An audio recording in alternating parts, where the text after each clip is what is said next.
Good morning everyone. Shrimati Mohardevi Tapadia girls college Jaswantgarh के इस YouTube channel में आप सभी का बहुत बहुत स्वागत है।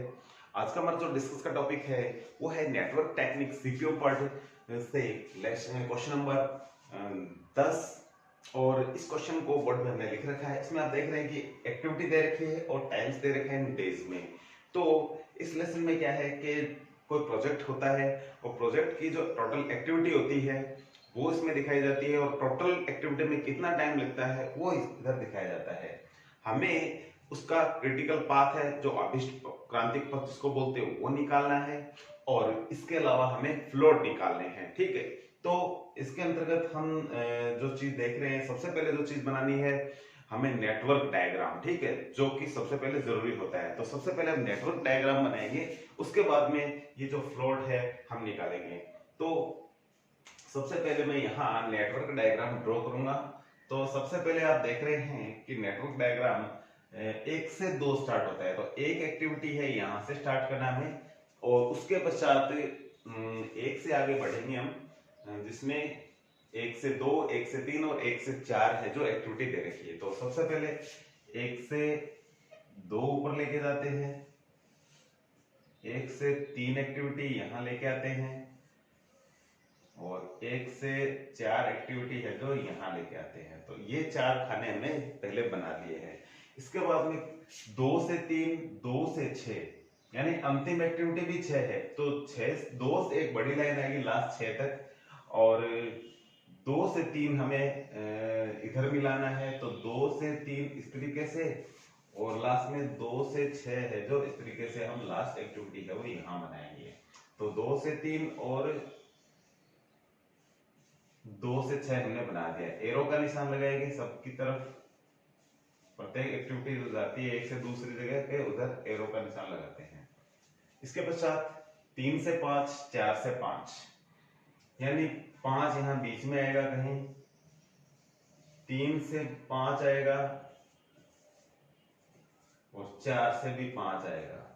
तो 3 से 5, 4 से 5 और फिर 4 से 5 हम लिखते हैं 4 से 6 और 5 से 6।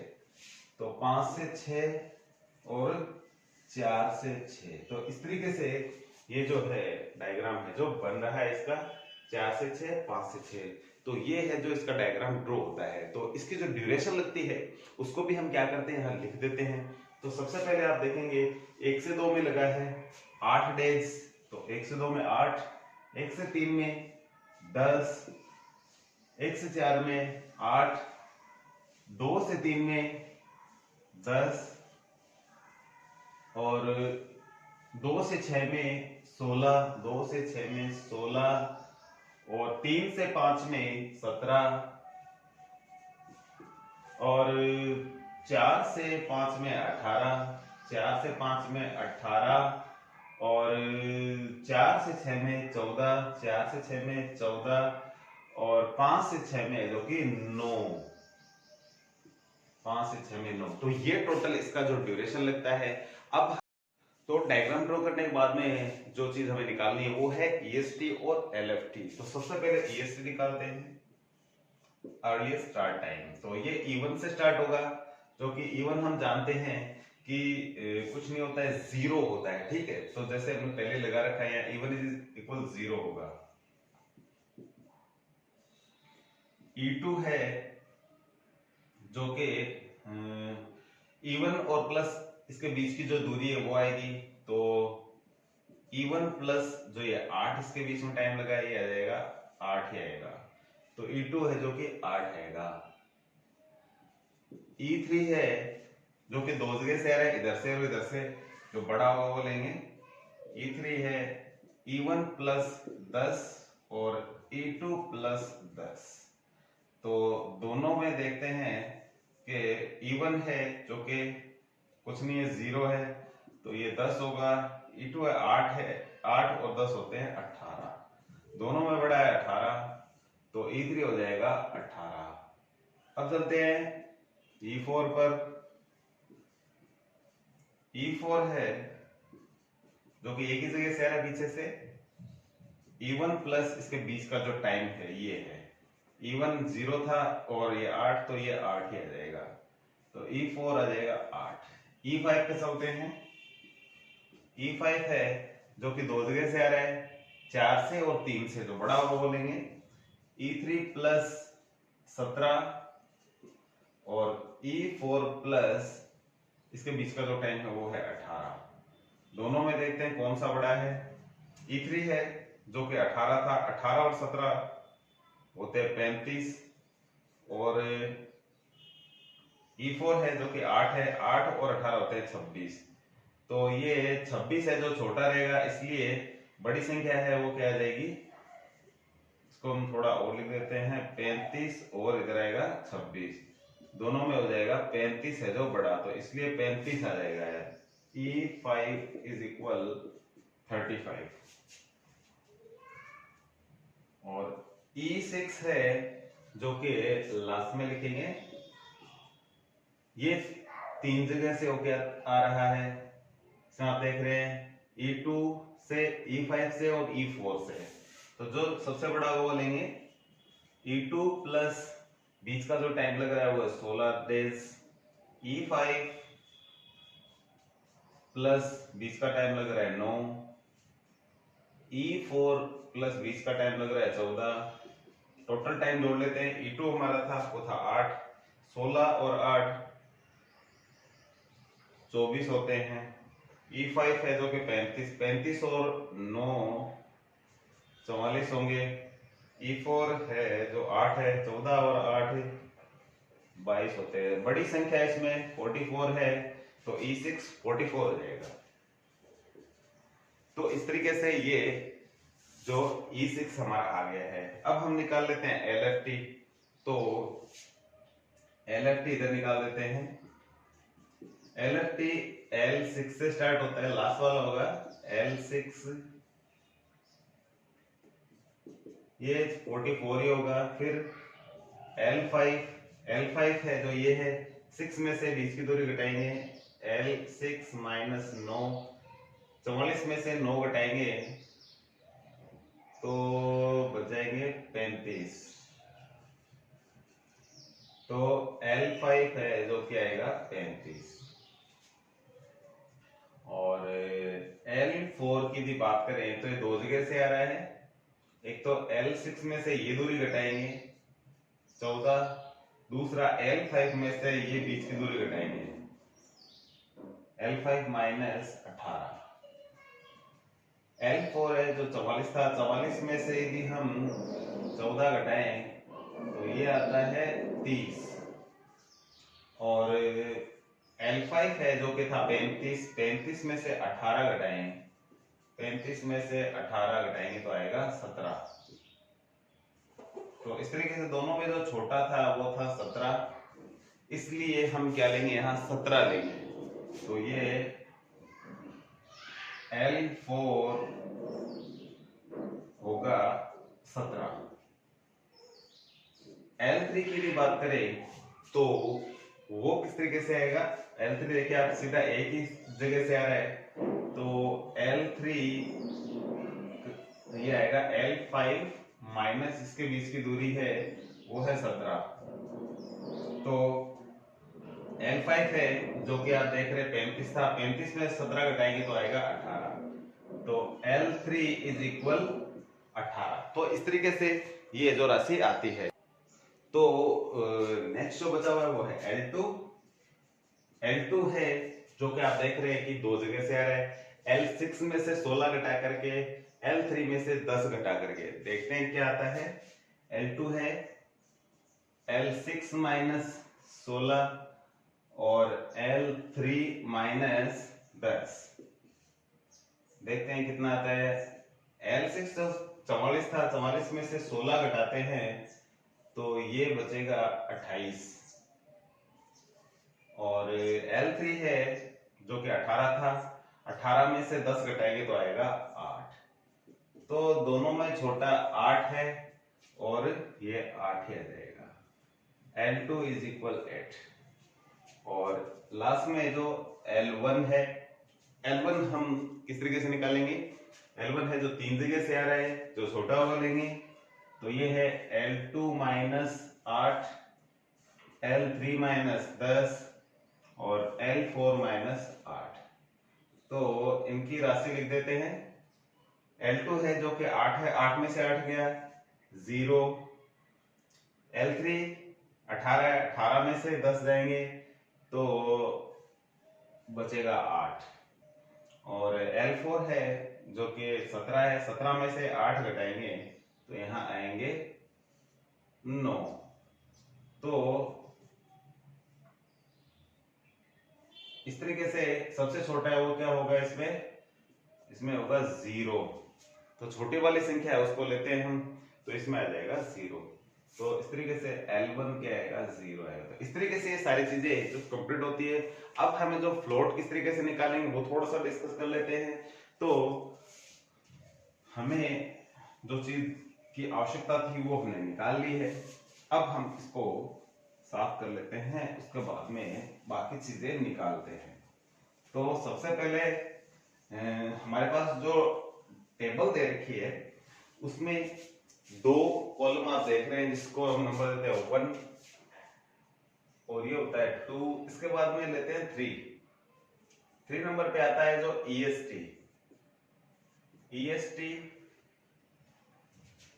उसके बाद में आता है LST, फिर EFT और LFT और टोटल फ्लोट, और फिर निकाल सकते हैं फ्री फ्लोट।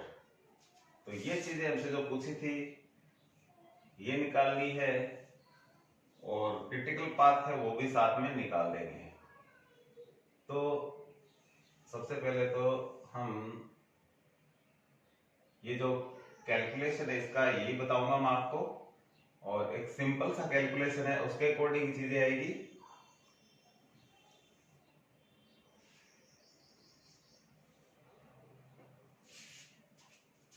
तो जो ये चीज है EST 3 नंबर है जो कि हमारा ये आंकड़ा है, E का है वो लेंगे, और E यहां से स्टार्ट होता है 1 से। इधर वाला लेफ्ट साइड है इसको I बोलते हैं, E के आंकड़े इधर होंगे, और आगे वाले जो 2 3 4 6 दे रखे हैं वो गए L के।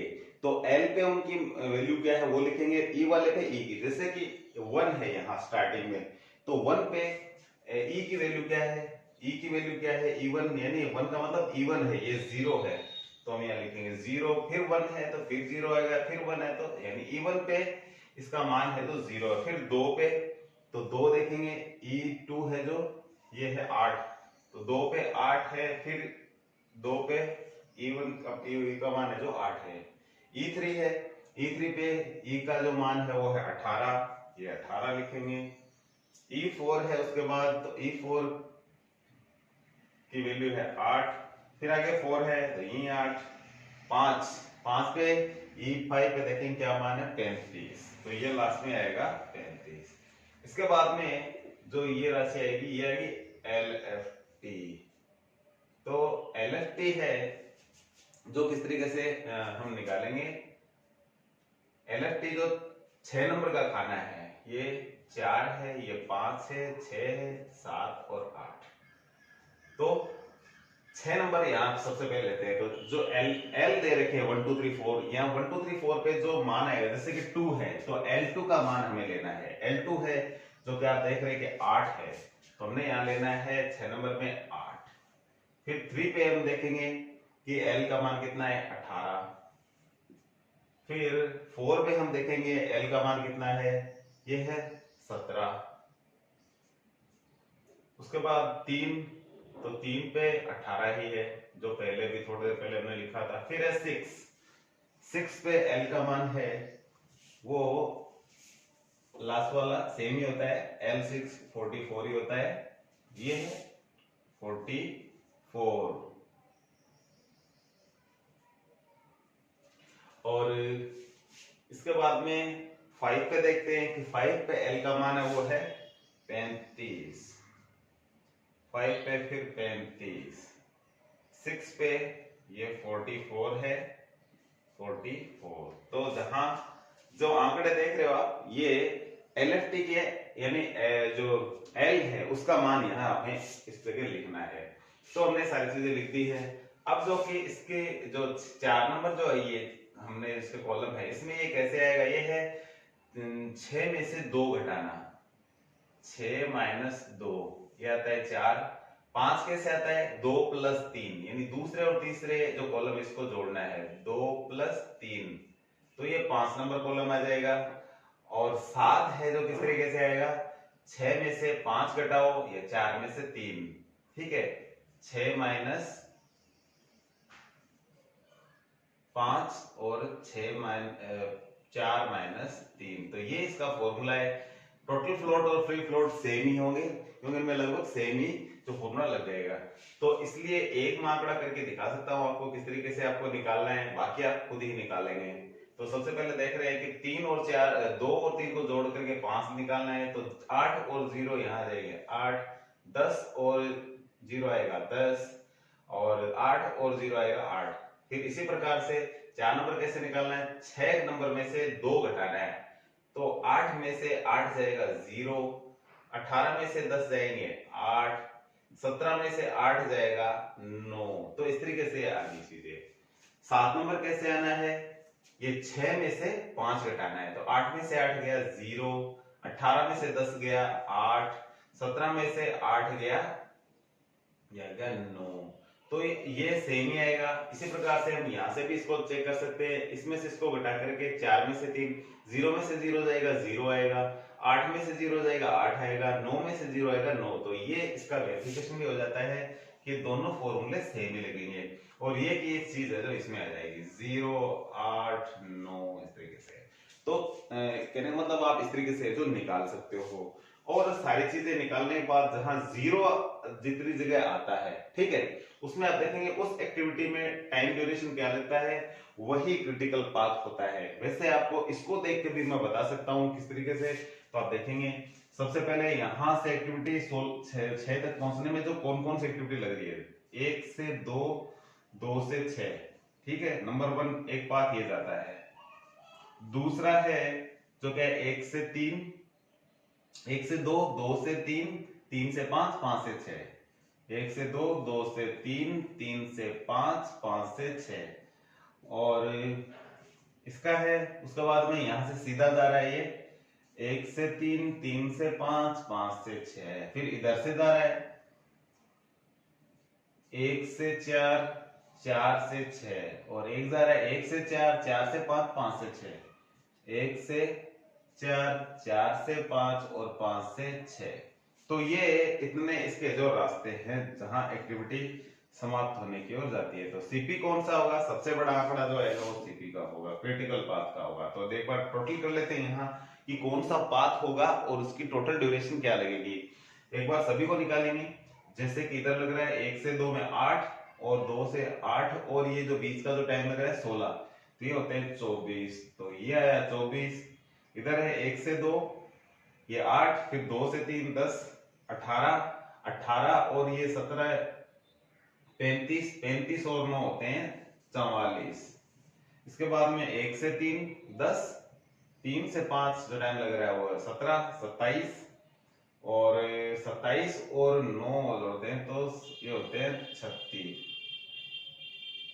इसके बाद में इधर वाला लिया हमने, सबसे पहले 1 4 6 है, 1 4 और 6 8 और 14, ये होते हैं 22, और लास्ट वाला इधर से यूं जा रहा है, तो ये 8 8 और 18 और 9, तो ये 18 और 8 होते हैं 26, 26 और 9 हो जाएंगे 35। तो आप देख रहे हैं सबसे बड़ा रास्ता ये है, ठीक है, तो ये सीपी यही होगा, तो यहाँ लिखेंगे CP is equal critical path ये होगा 1 से 2, 2 से 3, 3 से 5 और 5 से 6, इसको हम क्रिटिकल पाथ कहेंगे। और इधर टोटल